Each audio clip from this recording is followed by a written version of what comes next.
This nation is the definition of irony. As Voltaire once said, it's neither holy, nor Roman, nor an empire. Although actually, in certain cases, they kinda were. Well, kinda, no.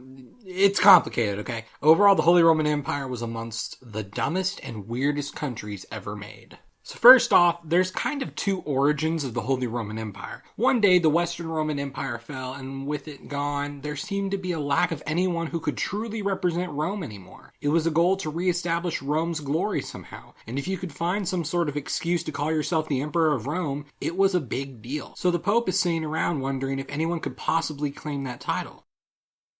Nah, they didn't really get along very well. Well, I guess there's no one who can claim to be the true successors of Rome. Well, one day, the Franks took control of Italy after the Pope requested it, and the Pope rewarded their leader Charlemagne by crowning him as the Holy Roman Emperor. This doesn't begin the Holy Roman Empire, but it establishes the title of Holy Roman Emperor. Not only is he an honorary Emperor of Rome, but he's a holy representative of the Church. As Charlemagne's reign showed, he took that seriously and launched many conquests in the name of spreading the Church. However, thanks to feudalism, that kingdom now empire got split up into three nations. Eventually, West Francia became France and East Francia became Germany. The title of the Holy Roman Emperor passed down for a while, but eventually disappeared. In the mid-900s, there was still no one to represent the true successor of Rome.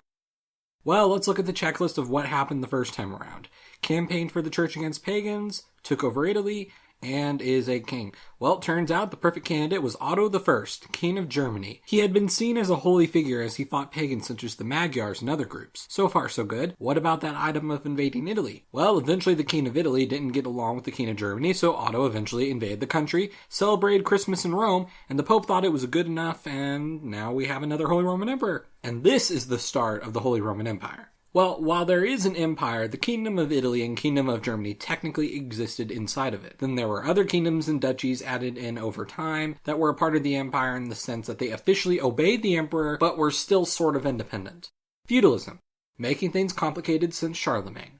Therefore, the empire part grew iffier as time went on. For example, Austria, Brandenburg Prussia, the Netherlands, and Bavaria all started within the Holy Roman Empire, yet obviously were their own countries and treated as such. Because authority was complicated yet orderly thanks to feudalism, there was also the Imperial Diet, which is basically a council that has the authority below the emperor but above everyone else. But that's not the only weird part about this empire. After a while, the dukes and kings became so powerful that eventually the Holy Roman Emperor was an electable position.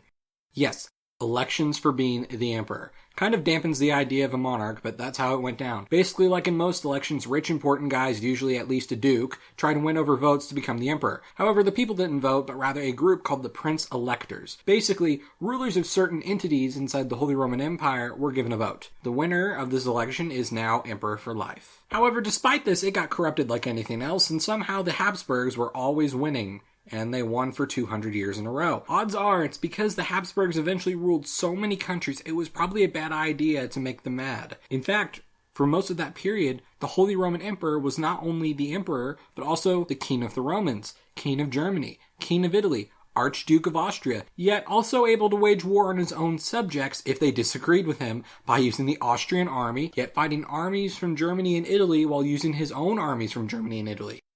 Feudalism. Always being stupid and insane and an overall headache for historians. Eventually in 1648, the Treaty of Westphalia ended the 30 Years' War and established statehood, which made these technically not countries but obviously countries, now obviously countries within a technical country. So then the Holy Roman Emperor couldn't exactly tell the King of Prussia what to do despite being the emperor, yet could use his power of being the Archduke of Austria to fight Prussia if necessary. So yeah, by this point it's not really an empire anymore. What about the Holy and Roman parts? Well, the Holy part was true for a long time and then the whole Reformation thing happened. Suddenly, a bastion of Catholicism fractured with the emergence of Protestantism. Thanks to the complication of having many countries inside the empire, the countries all had their own policies and opinions on the Protestants. Some were Catholic, some weren't. This eventually led to several wars and ultimately the 30 Years' War, the religious war to end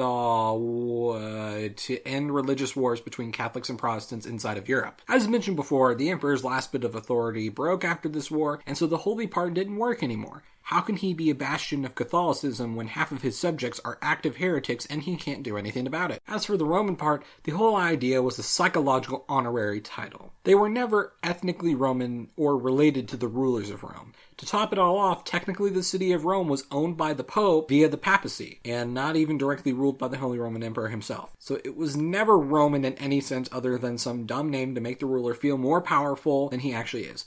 Feudalism. Why do you ruin everything? Thankfully, in 1806, as Napoleon was conquering Europe, he conquered all of Germany and rightfully decided, wait a minute, this whole thing is stupid, and ended the Holy Roman Empire. And with an almost OCD type of satisfaction, he reduced the number of states within it from hundreds to a few dozen, which on a map looks so much better. Thus, the weirdest and perhaps dumbest country to ever exist finally ended, despite not being hardly anything it claimed to be.